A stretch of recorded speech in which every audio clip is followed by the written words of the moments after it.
আজকে আম্মু আপনাদের সাথে একটা নতুন রেসিপি শেয়ার করবে। নতুন রেসিপি মানে হচ্ছে আমরা আগেও খেয়েছি কিন্তু আপনাদের কখনো দেখানো হয়নি। এটা হচ্ছে কলার মোচার বড়া, আর এটা হচ্ছে কলার মোচা। তো আপনারা যারা আমার মতো কলার মোচা চিনেন না তাদের জন্য আম্মু কলার মোচার ছবি তুলে রেখেছে, দেখতে অনেকটা ফুলের মতো।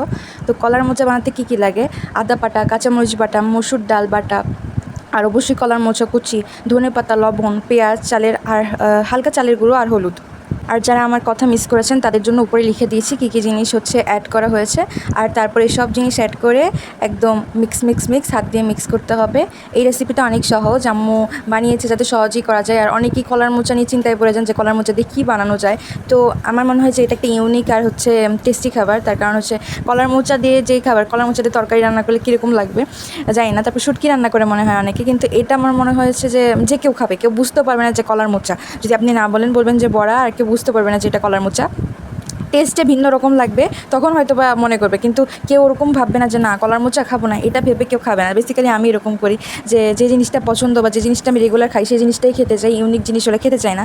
তখন আম্মু এরকম করে চুপি চুপি করে, তারপর যখন খাই, তারপর যখন টেস্ট লাগে তখন বলে যে হচ্ছে এটা হচ্ছে ওটা দিয়ে বানানো, এটা হচ্ছে ওটা দিয়ে বানানো। তারপর বলি আচ্ছা ঠিক আছে, এটাও টেস্টি।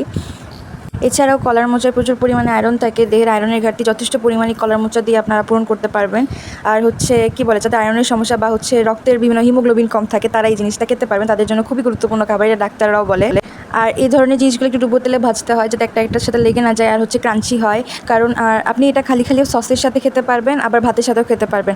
আমি সসের সাথেও খাই, আবার ভাতের সাথেও খাই। আর এই ধরনের জিনিসগুলো আমি ভাতের সাথে খেতে বেশি পছন্দ করি, আমি জানি না কেন, হয়তো বা ইন্ডিয়ানদের দেখে বা বিভিন্ন শো দেখে হয়তো বা, যে হচ্ছে পেঁয়াজি, বেগুনি, তারপর হচ্ছে ডালের বড়া, এগুলো খেতে আমার বেশি ভালো লাগে, ভাতের সাথে খেতে ভালো লাগে, মানে শুধু ভাত আর এটা।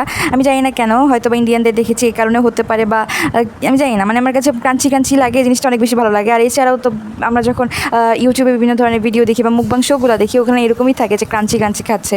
তো আমরা তো আর ওদের জিনিসগুলো খেতে পারবো না, ওরা যে ধরনের জিনিস খায় ভাতের সাথে, বা ওদের ভাতগুলো স্টিকি থাকে, তো ওই ধরনের জিনিস খেতে পারবো না। তো আমি আমাদের স্টাইলে আমাদের মতো করে খেতে চেষ্টা করি, আর আমার মনে হয় অনেক ভালো লাগে। সসের সাথে ওই জিনিসটা খাওয়া যায় স্ন্যাক্স হিসেবে, আর হচ্ছে ভাতের সাথে খাওয়া যায়, এটা যার যার রুচি। বড়া টাইপের জিনিসগুলো আমার অনেক বেশি ভালো লাগে। তো আম্মু ফার্স্ট দিন যেদিন এটা বানিয়েছিল, তো সেদিন আমি বললাম যে আম্মু এটা কী বানাচ্ছো, মানে আমি তো মনে করেছি যে অনেক টেস্টি কিছু হবে। তো আম্মু বলছে যে আচ্ছা ঠিক আছে, খাওয়ার সময় বুঝবা। তো খাওয়ার সময় টেস্টি লেগেছে, তো আমি বলছি কী দিয়ে বানিয়েছি বলো তো।